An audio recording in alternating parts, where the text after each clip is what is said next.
Thursday night football. The Seattle Seahawks are on the road to take on the Chicago Bears. My best bets are on the way. In this video, one player prop. I'll talk about who I think wins and covers in this game. I'll talk about an over-under. And of course, I'll talk about one more player prop that I did look at, but just I'm not getting there to pull the trigger. If you are new, my name is Austin. I appreciate you for tuning in. Normally, I don't sound like this. I'm a little bit under the weather, but we're going to push on through and hopefully go 1-0 today. Now, first, we need to dive into how we did betting on Christmas, the NFL games on Netflix. Now, I probably got a lot of heat for one of these picks. Pat Freiermuth is over in yards, cash in the second quarter. I look like a genius. Derrick Henry's under in rush yards. I look like an idiot. So, yeah, it is what it is. We move on. It was a little bit, I don't know. Why am I taking the Derrick Henry under? I don't know. I really like the numbers back in it, but man, the Texans did not show up. But they lose 31-2. Woof. But either way, let's move on. Let's go 1-0 on Thursday night. Then we have 3 Saturday games, which we'll have a separate video for. And then obviously we have a full NFL Sunday slate.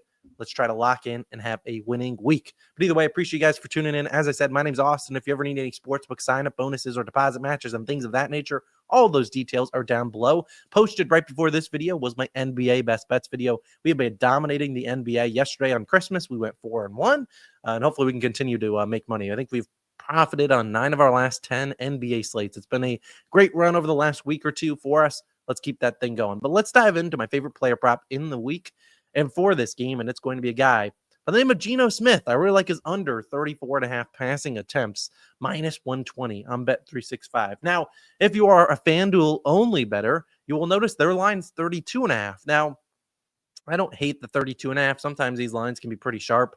We'll talk about some numbers, and you'll see it really hasn't changed a ton in terms of hit rate for Geno Smith, but every other book's at 34.5. So if you're playing 32.5, you're just costing yourself money in case he does end with 33 or 34 when there's plenty of other books out there with a 34.5 pass attempts line. Now, why do I like the under here for Geno? And first, we'll talk about how he's done so far.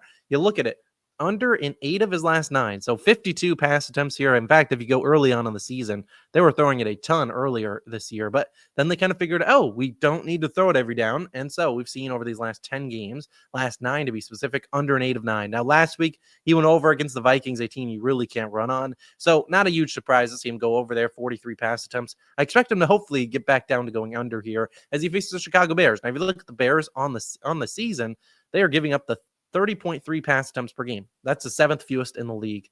Obviously, at home, it goes down even more, down to 29.3. Not a huge surprise. When you're in Chicago, it can be windy, it can be cold. There can be some weather concerns there. You probably will see people lean in more towards running the football and expect them to do that. But furthermore, why would you run against them? Well, because you look at on the season, they have really struggled against running backs. 2nd most rushing yards allowed to running backs. The difference between 1st and 2nd is honestly insane here with the Panthers. What are we doing? But look at the 4.8 yards per carry, which is 4th worst. They've really struggled. And you look at QBs against them, only 4 QBs have actually gone over this line against the Bears defense. Trevor Lawrence had 35, CJ Stroud 36, 38 for Jaden Daniels, and 40 a few weeks ago for Sam Darnold. So I look at all these things combined, and I really like this under here. Furthermore, buying into this, we look at what happened last week for the Bears. They lost 34-17. What happened? They threw it 40 times, only ran the ball 9 times with Swift, 1 time with Roschon Johnson. So 10 rush attempts compared to 40 pass attempts.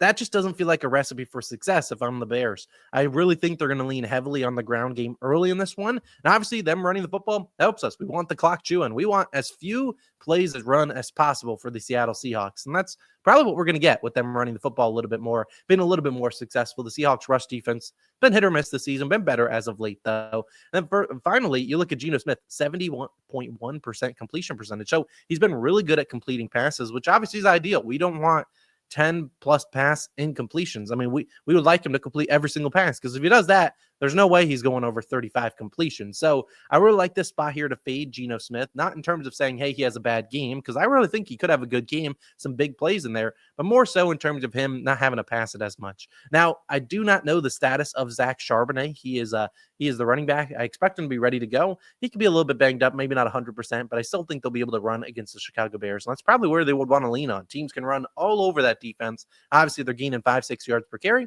Why throw it when you don't need to? So I really like this under 34.5 pass attempts for Geno Smith, my favorite play in the game. Now, in terms of some other leans, let's talk about Zach Charbonnet. We just mentioned him.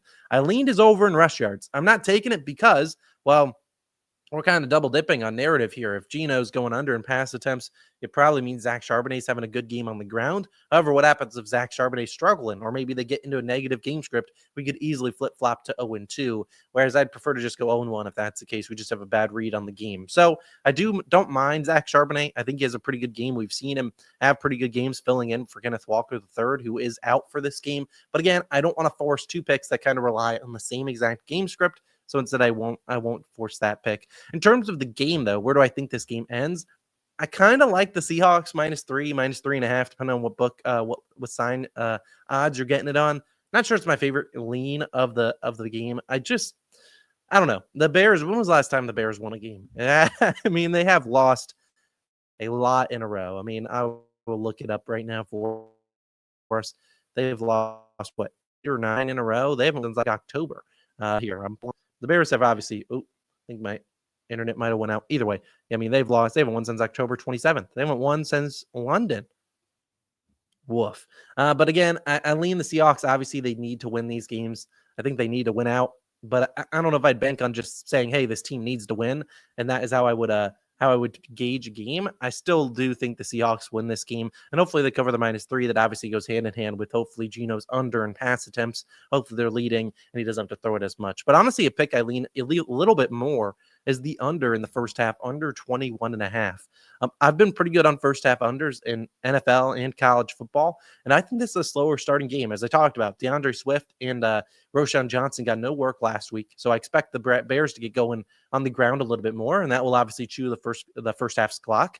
And I think the Seahawks will have plenty of success running the football, so we could see some longer drives here. I do like the Bears' red zone defense. They've been pretty good at limiting teams scoring touchdowns. At least hopefully they can do that tonight, or if they want to give it some touchdowns, sure, go for it. But I kind of like the first half under. And if you kind of look at both these two teams, if you look at them in terms of scoring in the first half, both teams have kind of struggled. First half, the Bears, third worst, only 7.3 points per game. Seattle, 18th. So, I mean, honestly, combining those two, they're barely at 18 points. So I kind of like that first half under. I'm not sure. I mean, honestly, if I were to play anything else, it would probably be the first half under 21.5. I think that's a slower start for a game. I don't think we see as many points out of the gate. And maybe the offenses start to figure things out towards the second half. We kind of saw that same exact game script for the Bears in their last primetime game when they faced the Vikings. It was a very slow starting game, and then you kind of started to see some points towards the end of the game. And I expect that kind of to be a similar game planned today. So my favorite pick, though, you see it scrolling at the bottom, is Geno Smith under 34.5 pass attempts. If I had to do another pick, it would be the first half under 21.5. I'll stick to just one pick because I haven't been the best this NFL season. Hopefully we can go 1-0 and move to Saturday's slate of action and dominate and keep things cooking. Appreciate you guys as always for tuning in. If you want to go check out my NBA best bets video, I will link it somewhere on the screen. You can go check that out. Again, I appreciate you guys as always for tuning in. Apologies for being under the weather, but either way, we're pushing on through. Appreciate you guys as always. Merry Christmas. I hope you guys had a great Christmas, and I'll see you guys back again in the next one. We'll probably have our NFL video posted probably Saturday morning or Friday evening. I'm not really sure. Probably Saturday morning sometime. But either way, thanks for tuning in. It's Austin signing out. Peace.